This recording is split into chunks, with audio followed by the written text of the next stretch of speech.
وعدا wadayaalkan waxa ka yahay TV ku soo dhawaada wararkii ugu dambeeyay ee Soomaaliya qodobada aad ku daawan doontaan waxa kamid ah ciidamada Ethiopia oo gabi ahaanba ka guuriyay Jubbaland bilaabayna inay isdiyaariyaan iyo dawladda federaalka Soomaaliya oo ciidamo awood leh u diyaarisay inay la wareegaan saldhigyada iyo amniga deegaanadii ay baneeyeen ciidamada Ethiopia iyo Axmed Madoobe oo farta wadnaha ku haya maleeshiyaadka ugu badnaa kooxda khawaarijta looga xasuuqay gobolka Hiiraan iyo wararkii ugu dambeeyay howlgallo culus oo ka dhacay gobolkaas madaxweynaha dalka Turkiga Rajab Tayyip Erdogan oo ku dhawaaqay inuu badbaadinayo qaaradda Yurub oo dagaalo qarka u saaran iyo ciidamada Puntland oo markale jab xoogan gaarsiiyay argagixisada ISIS saldhigyo Horlana kala wareegay iyo taliska ammaanka Puntland oo war ka soo saaray howlgallada socda qodobadaas oo faahfaahinaya saaxiibayaal ku daawad doontaan barnaamijkeena intuu hawada ku jiro balse daawad haddii aad ku cusub tahay kanaalka subscribe saar sidoo kale gambaleelka furo si aad noqoto qof ku horeeya hel xogaha halkan ku soo gudbino aynu ku bilownay dawladda Ethiopia ayaa guud ahaanba ciidamadeeda kala baxaysa deegaanada maamulka Jubbaland iyagoona bilaabay inay isdiyaariyaan isla markaana ay isku diyaariyaan sidii ay uga bixi lahaayeen deegaanada maamulka Jubbaland iyadoona dawladda federaalka Soomaaliya ay diyaarisay ciidamo awood badan oo la wareegaya amniga iyo saldhigyada ay baneeyeen ciidamada Ethiopia waxaana arrintaani ay walwal culus ku haysaa hogaamiyaha maamulka Jubbaland Axmed Maxamed Silaax Madoobe oo isagoo in ka badan 12 sano xoog ku haysa magaalada Kismaayo ee deegaanada ku xiran dawladda Soomaaliya ayaa waxay dawladda Ethiopia ka dalbatay hore inay ciidamadeedu uga baxaan guud ahaan gobolka Gado iyadoona dawladda federaalka Soomaaliya ka cabsi qabto in ciidamada Ethiopia ay la saftaan ciidamada maamulka Jubbaland oo ku sugan gobolka Gado isla markaana isku hayaan dawladda federaalka Soomaaliya waxaana dawladda Soomaaliya ay doonaysaa inay gabi ahaanba hogaamiyaha maamulka Jubbaland kala wareegto gobolka Gado iyadoona si weyn uga cabsi qabtay ciidamada Ethiopia oo ku sugan gobolkaasi inay garab siiyaan ciidamada Jubbaland oo hore dagaalo kala duwan oo ka dhacay degmada Doolow ee gobolka Gado ku garab siiyay ciidamada Axmed Madoobe inay degmadaasi gacanta ku dhigaan waxaana dawladda Soomaaliya ay Ethiopia ka dalbatay inay ciidamadeeda kala baxdo gobolka Gado iyo inta ay ka joogaan deegaanada maamulka Jubbaland Ethiopia ayaa la sheegay in hore dalabyo kala duwan oo dawladda Soomaaliya u jeedisay ay uga dhag adeegtay inay ciidamadeedu kala baxdo gobolka Gado waxaana dawladda Ethiopia ay ku andacootay in ciidamadeeda awood badan ku leeyihiin gobolkaas isla markaana uu yahay gobol dhaca xuduuda 3 wadan si kastaba aatee dawladda federaalka Soomaaliya ayaa cadaadis badan kadib Ethiopia u ogolaatay inay ku biirto howlgalka EUSOM ee Soomaaliya ka bilowday waxaana socda qorshe ay ciidamada Ethiopia oo baxayaan Jubbaland si halkaas loogu wareejiyo ciidamo ka imaanaya waddanka Masar kuwaas oo dawladda Soomaaliya taageersan dawladda Masar ayaa ciidamadii ugu badnaa keenaysa Soomaaliya iyadoona dhawaan la filayo inay Soomaaliya soo gaaraan ciidamo badan oo ka tirsan kuwa militariga Masar qaarkoodna ay qayb ka noqonayaan howlgalka Midowga Afrika ee Soomaaliya ka bilowda iyo sidoo kale ciidamo ka madax banaan howlgalkaasi oo ay sheegeen in dawladda Soomaaliya caawinayaan isla markaana ay ka caawinayaan dagaalada ay kula jirto kooxaha argagixiso dawladda federaalka Soomaaliya ayaa horay u qorsheeyay saldhigyada ay ciidamada Masar ka imaanayaan Soomaaliya iyadoona ay xusid mudan tahay in inta badan gobolada koonfurta dawladdu ay qoondeysay in ciidamada Masar ka howlgalaan waxaana hadda la filayaa in lagu bedelo saldhigyada ciidamada Ethiopia ay ku lahaayeen deegaano ka tirsan gobolka Gado isla markaana la keeno ciidamo Masaari ah kuwaas oo ka imaanaya waddanka Masar qaarkoodna ay qayb ka yihiin howlgalka Midowga Afrika halka kuwa kalena ay yihiin kuwa ka madax banaan oo dawladda Soomaaliya taageeraya hogaamiyaha maamulka Jubbaland Axmed Maxamed Silaax Madoobe ayay arrintan halis ku tahay waxaana dawladda Soomaaliya ay diyaarinaysaa ciidamada saldhigaasi kala wareega ciidamada Ethiopiaanka si loogu wareejiyo ciidamo Masaari oo Qaahiro ay u soo dirayso Soomaaliya marka loo eego arrintan iyo sidoo kale xiisada Jubbaland ka dhex taagan dawladda federaalka Soomaaliya iyo dagaaladii hore uga dhacay deegaano ka tirsan gobolka Gado ayaa waxay u muuqataa xaaladda mircirka isku shareeraysa isla markaana aan ka soo kabasho lahayn khilaafka u dhexeeya dawladda federaalka Soomaaliya iyo maamulka Jubbaland ayaa gaaray meesha ugu xumeyd iyadoona dhawaan ra'iisul wasaaraha xukuumadda federaalka Soomaaliya Xamse Cabdi Barre hogaamiyaha maamulka Jubbaland Axmed Maxamed Silaax Madoobe oo ay isku hayeen ku eedeeyay inuu la shaqeeyo kooxda argagixisada ee isla markaana uu soo ogoleyn dagaalada lagu jiro kooxaha argagixiso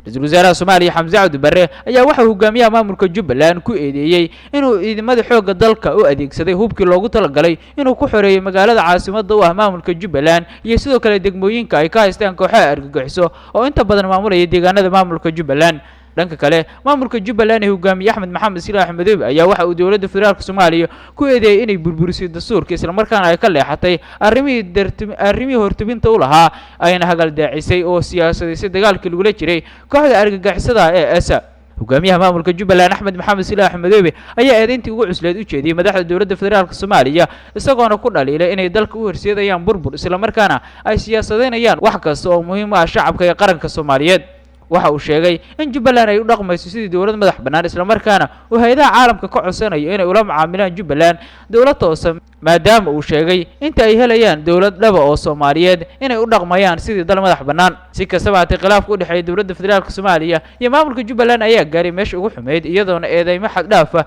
ay isku jeedinayaan dhinacyadu. Wahagaag daawadayaal qaybihii hore wararka Xogaya TV ayaa daawanaysaan.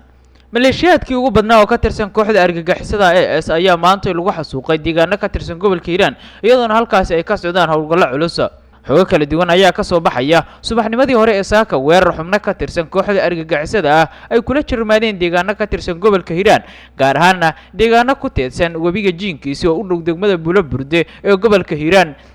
iyadoona halkaasi uu dagaal qaraar ku dhex maray ciidamo ka tirsan kuwa militariga Soomaaliya oo kaashanaya kuwa deegaanka iyo sidoo kale ciidamo ka yimid dawlad goboleedka Galmudug kuwaas oo taageerayay dagaalada lagula jiray argagixisada ee ka socda deegaano ka tirsan dawlad goboleedka Hirshabelle. dagaalkan oo yimid kadib markii xubno ka tirsan kooxda argagixisada ay saaka waa berigii fariisin ay lahaayeen ciidamada xoogga dalka iyo kuwa deegaanka ku qaadeen weerar qaraxyo ku bilowday kaas oo ay sidoo xoguhu tibaaxayaan ku jireen xubno nool oo argagixisada ka mid ah isla markaana isqarxinay ayaa waxa uu si khaas ah uga dhacay deegaanka Beere Yabaal iyo sidoo kale Aboorey oo hoostaga degmada Buulaburde ee gobolka Hiiraan. waxaana xusid mudan in deegaanadan iyo xeryaha saaka la weeraray ay shalay yimaadeen xubno sarsare oo ka tirsan dawladda federaalka Soomaaliya isla markaana ugu horeeyo taliyaha hay'adda nabadgelyada iyo sirdoonka qaranka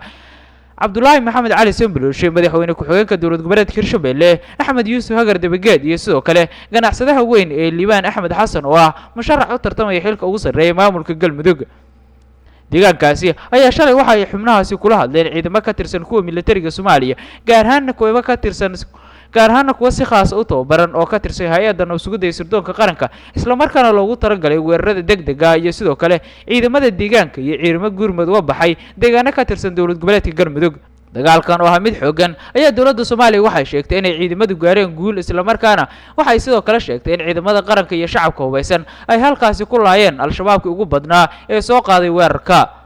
sida ay sheegeen saraakiisha hogaaminaysay weerarkan lagu xasuuqay xubnaha argagixisada ciidamada dawladda Soomaaliya ayaa saaka halkaasi jab xoogan ku gaarsiiyay waxaana saraakiisha howlgalkaasi hogaaminaysa sheegeen inay bulshada la wadaagi doonaan cagdaymaha dhagartii la fashiliyay ee kooxda.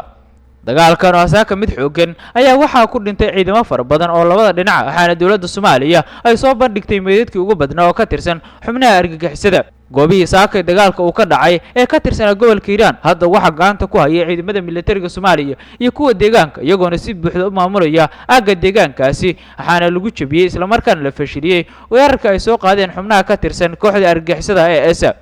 si kastaba haatee kooxda khawaarijta ah ayaa waxay maalmihii lasoo dhaafay kordhiyeen weerarada ay ku qaadayaan ciidamada dawladda Soomaaliya ee ka wadaan qaybo ka mid ah koonfurta iyo bartamaha Soomaaliya gaar ahaan gobolada Hirshabelle ee la isku yiraahdo. waxaana xusid mudan in kooxdu ay maalmihii lasoo dhaafay kordhiday weerarada ka dhanka ciidamada dawladda Soomaaliya iyo kuwa deegaanka ay ku qaadayso fariisimaha ay leeyihiin ciidamada xoogga dalka ee ku sugan deegaano ka tirsan dawlad goboleedka Hirshabelle iyadoona ay xusid mudan tahay in saaka kaliya kooxdu ay soo weerartay ilaa dhowr deegaan oo ka tirsan dawlad goboleedka Hirshabelle oo ku jira deegaanka Alkowthar iyo deegaano kale oo ka tirsan dawlad goboleedka Hirshabelle isla markaana ay fariisin ku lahaayeen ciidamada dawladda Soomaaliya iyo kuwa deegaanka. kooxda ayaa waxay culeyska ugu xumaa hadda soo saartay deegaanada Hirshabelle gaar ahaan gobolada Shabeellada Dhexe iyo Hiiraan iyadoona ay xusid mudan tahay in ciidamo ka tirsan kuwa daraawiishta dawlad goboleedka Galmudug iyo sidoo kale ciidamo ka tirsan madaxtooyada maamulka Galmudug ay gaareen deegaano ka tirsan dawlad goboleedka Hirshabelle si ay halkaasi uga dulqaadaan culeyska ay soo saareen kooxaha argagixiso maalmihii la soo dhaafay. ciidamada maamulka Puntland ayaa la wareegay fariisimihii ugu badnaa oo ay lahaayeen kooxda argagixisada ISIS isla markaana u badan ajaanibta ee ku dhumaalaysanaya buuraleyda gobolka Bari. taliska ciidamada difaaca Puntland ayaa war rasmi oo ay soo saareen waxa ay ku xaqiijiyeen inay la wareegeen deegaanka Dhaardhaar oo ka tirsan degmada Qandale ee gobolka Bari. qoraal ka soo baxay taliska ciidamada difaaca Puntland gaar ahaan howlgalka suulinta argagixisada ISIS ee Hiilaac ayaa waxa lagu shaaciyay in ciidamadu ay la wareegeen deegaanka Dhaardhaar kadib markii ay halkaasi isaga carareen maleeshiyaadkii lagu jabiyay dagaalada halkaasi ka socda isla markaana ay halkaasi hadda gacanta si buuxda ugu hayaan ciidamada ammaanka ee Puntland. taliska difaaca Puntland oo faahfaahin dheeri ah ka bixiyay qabshada deegaanka Dhaadhaar ayaa sheegay in halkaas ay ka heleen rasaas kooban agabyo kale oo ay ku jiraan daawooyinka cunto qalalan kuwaas oo ay isaga carareen dagaalyahanada ISIS ee halkaas isaga firxaday ciidanku waxay gudaha u galeen deegaanka Dhaadhaar waxaana la qabtay rasaas kooban daawooyin iyo agab caafimaad isla markaana ay isticmaalayeen kooxda argagixisada ah iyagoona halkaasi ka wada howlgallo lagu xaqiijinayo amniga isla markaana miinada looga saarayo halkaasi ayaa lagu yiri qoraal kooban oo ka soo baxay ciidamada ammaanka ee maamulka sidoo kale ciidamada maamulka Puntland ayaa howlgallo ballaaran ka wada deegaano ka tirsan gobolka Bari gaar ahaan Buuraha Calmiskaad halkaas oo ay Puntland dagaal kula jirto kooxda argagixisada ISIS kuwaas oo u badan ajaanib isla markaana ku dhuumaansanaya buuraleyda qarfilan ee gobolka Bari kooxda argagixisada ISIS oo isla markaana looga soo awood roonaaday dagaaladii ka socday wadamada Ciraaq iyo sidoo kale wadanka Suuriya ayaa waxay hadda isku soo gureen Soomaaliya iyagoona halkaasi ka sameysay fariisimo waxaana xusid mudan in Puntland hadda ay wado howlgalladii ugu dambeeyay oo lagu nadiifinayo argagixisada isla markaana guuro ballaaran laga gaaray wasiirka wasaaradda warfaafinta maamulka Puntland Maxamed Ciidi Dir ayaa waxa uu dhawaan sheegay in argagixisada ay kala wareegeen dhulka ugu badnaa isla markaana kaliya hadda ay ku koobeen wax ka yar 15 kiiloomitir waxa uu sheegay inay soo aftari doonaan wax ka yar 10 cisho ugu dambeyntiina madaxweynaha dalka Turkiga Recep Tayyip Erdogan ayaa waxa uu si cad u sheegay inuu Turkiga badbaadin karo Yurub isla markaana waxa uu keeni karo dhibaatooyin kala duwan oo ay la kulmayaan oo ay ka mid tahay xaaladda Ukraine walaaca dhanka difaaca iyo sidoo kale dib u nooleynta qaaradda taa oo sheegay inay dhici karto haddii Turkiga loo ogolaado inuu ka mid noqdo xubinimada midowga Yurub Turkiga ayaa san iyo 1987 waxa uu codsanayay inuu ka mid noqdo midowga Yurub waxaana waqti dheer marar kala duwan ay wadamada Yurub ka soo horjeesteen inuu Turkiga ka mid noqdo midowga Yurub Turkiga oo la dal warshaday wax soo saar leh isla markaana helaya suuq furan ayaa waxa inta badan wadamada reer Yurub ka soo horjeedaan inuu qayb ka noqdo midowga Yurub iyagoona ka cabsi qaba inuu la wareego suuqa dhaqaalaha ee Yurub Turkiga wuxuu ka mid yahay ururka ugu awoodda badan caalamka isagoona kaalmaha ugu sarreeya kaga jira wadamada Yurub ee NATO dalka Turkiga ayaa sidoo kale waxa uu doonayaa inuu ka qasbo wadamada Yurub in dadkiisa oo ku dhow 100 milyan oo hadda lagu qiyaaso 87 milyan oo ka badan dhalinyaro inuu ka mid noqdo midowga Yurub waxaana waqtigan ay Yurub la daala dhacaysa dad waaweyn isla markaana isku darka arrimahan waxa uu Turkiga ka dhigayaan maqaam sare oo isku rugi kara quwad caalami ah isla markaana reer galbeedku ay kala kulmaan cunaqabatayn waxa daawadayaal guud ahaan intaas wax ku warka ugu dambeeyay kala socotaan xogaha TV fadlan haddii aad ku cusubtahay kanaalka subscribe saar sidoo kale gambalka furo